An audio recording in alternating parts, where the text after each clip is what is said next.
తన కొడుకు రాజీవ్ను అరెస్ట్ చేయడంపై మాజీ మంత్రి జోగి రమేష్ తీవ్రంగా స్పందించారు. అభం శుభం తెలియని నా కొడుకును అన్యాయంగా అరెస్ట్ చేశారా? మీకు కూడా పిల్లలు ఉన్నారు కదా, ప్రభుత్వం కక్ష సాధింపుకు పాల్పడుతుంది.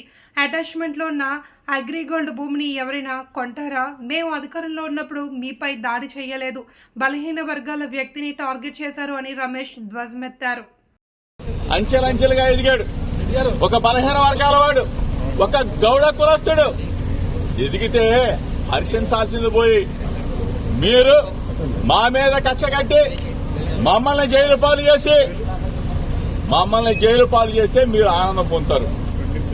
ఏంటి దుర్మార్గం?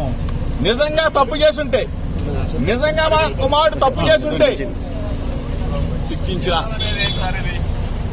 అదొక అందం. కానీ ఏమీ తెలియకుండా ఈ విధంగా చేయటం ధర్మం కాదు, మీకు న్యాయం కాదు. ప్రజలు చూస్తా ఉన్నారు.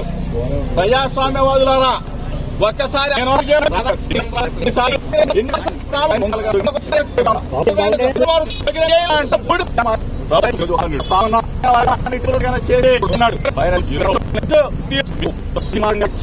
మీరు జైల్లో